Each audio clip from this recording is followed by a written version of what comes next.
Fala meu amigo, família, você que está passando por aqui, aqui é o Vinícius. E hoje eu quero falar um pouquinho sobre o livro Como Orar, do C.S. Lewis. Esse livro aqui que é excepcional, eu li ele mais rápido do que eu esperava. E foi uma leitura muito edificante e que ajudou a corrigir me ajudou a corrigir algumas coisas do meu coração, tá? Então, quero falar um pouquinho dessa leitura para vocês e recomendar ela para vocês também. Esse livro, ele na verdade não é um manual como orar, tá? Ele não é um manual propriamente dito. Ele é uma coletânea, então a editora Thomas Nelson pegou vários textos do C.S. Lewis que falavam sobre oração, que falam sobre oração, reflexões do Lewis, e ele fez um compilado dessas reflexões, né? Juntou tudo nesse pequeno livro aqui que é excepcional, como eu já disse. Bom, e o editor fez o seguinte, ele pegou cada reflexão e apurou sobre cada assunto, cada coisa que essa reflexão respondia e colocou uma pergunta no começo de cada capítulo. Então cada capítulo vem com uma pergunta, ele é uma pergunta, e essa reflexão responde a essa pergunta que Lewis acaba respondendo nas reflexões dele. Não é uma resposta direta, tá? São respostas difíceis, é uma leitura difícil, então aqui já vai um toque também, uma dica, não espere pegar esse livro como acho que a maioria das leituras, desses ensaios de Lewis, muitas vezes a gente precisa voltar, precisa de um dicionário, precisa reler várias vezes, né? Então tem coisa que a gente relê e mesmo assim fica uma coisa um pouco subjetiva, ainda você não entende aquela ideia por completo. Mas mesmo assim é uma leitura que vale muito a pena. Eu recomendo. E eu também gosto desses desafios, né, de leitura. Então eu recomendo fortemente. Vamos a alguns pontos do livro então, algumas coisas que me chamaram a atenção e que me ajudaram, né, especialmente. O primeiro ponto que eu parei para pensar bastante foi quando ele fala sobre como nós podemos deixar de ser um impedimento para nós mesmos na oração. E aí ele usa um versículo, né, para falar um pouco desse assunto, aquele versículo que o discípulo fala, né, que ele cresça, falando de Jesus, e eu diminua. Bom, ele usa esse versículo para mostrar como que a oração ela exige um sacrifício, né? Assim como, poxa, isso me fez pensar para áreas além da oração na minha vida, que muitas vezes nós fazemos as coisas só para nós mesmos, mas deixamos de pensar na mensagem cristã, né, de que nós precisamos sacrificar os nossos desejos, muitas vezes nos sacrificarmos em benefício do próximo e buscarmos fazer a vontade de Deus, né? Então, isso me fez pensar sobre outras áreas para além da oração. Uma pergunta que ele faz também é: a oração funciona?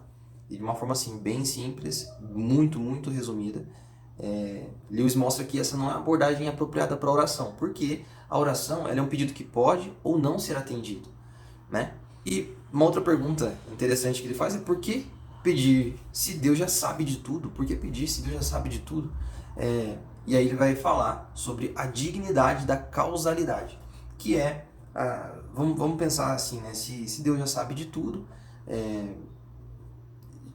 todos os destinos já estão traçados, eu não preciso fazer nada, né? Eu preciso ficar aqui esperando o decorrer da história, que tudo vai acontecer da forma.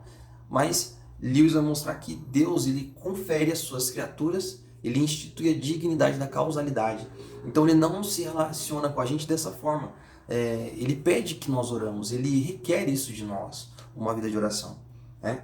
E isso mostra muito do caráter piedoso do Lewis também, né? Para quem conhece as histórias dele, e sua vida intelectual e acadêmica, isso nos mostra quanto Lewis também considerava qual era o lugar da oração na vida do Lewis, né? Então isso é muito legal.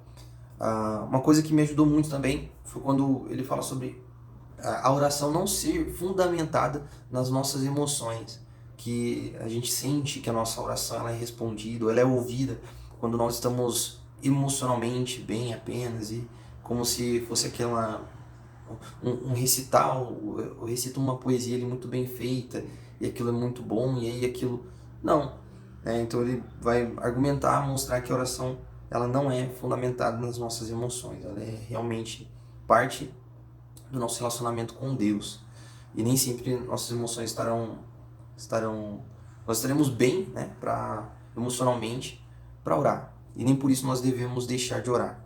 Ele vai falar também, ele vai usar alguns textos do livro, como ele pega textos de vários livros, ele pega do livro Cartas de um Diabo para o Seu Aprendiz, que é um livro que eu gosto muito também, e ele vai falar sobre algumas distrações na oração e como às vezes as pessoas oram pela salvação de outras pessoas, mas sem olhar para a necessidade delas. Então, o personagem ele ora pela salvação dos seus familiares, dos seus amigos, sem se preocupar com a necessidade deles, né? Com a dor deles. Um outro tópico muito interessante é quando ele fala sobre como podemos orar como Davi orou, né? Com o prazer que Davi orou. E ele vai falar sobre a diferença do ritual, né, e do espiritual. E uma expressão-chave que eu anotei aqui é o rogar por sua presença como o bem mais urgente. Né? Então, como temos prazer na oração? Bom, tem uma outra pergunta que ele faz, que é como podemos entender o ensino do Novo Testamento sobre oração? E ele vai trazer um assunto um pouco mais difícil, né? Ele vai falar que até para alguns cristãos que não têm a maturidade necessária para entender esse assunto ainda, é um assunto sensível, né? Então, ele usa um texto que vai falar sobre quando nós pedimos com fé e Deus nos garante que isso irá acontecer. Então, ele vai abordar esse texto e vai falar sobre ele, né? E quando os pedidos não são atendidos, faltou fé, foi isso que aconteceu, né?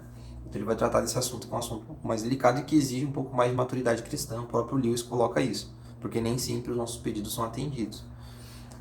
E por último, como permanecemos confiantes quando Deus repetidamente diz não aos nossos pedidos por auxílio?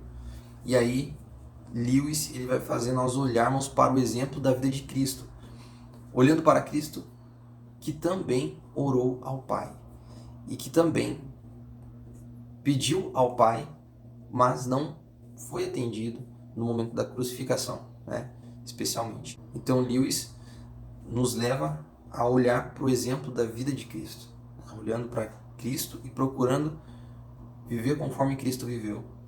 Assim, não seremos desanimados quando a resposta para a nossa oração for não. Então é isso. Espero que você tenha gostado dessa dica, que você compre, adquira esse livro aqui para você ser edificado também. Eu vou deixar um link aqui na descrição, aqui nos comentários, para você poder adquirir e abençoar esse projeto. Então não se esqueça também de se inscrever, de compartilhar e curtir esse vídeo. Um abraço, até a próxima.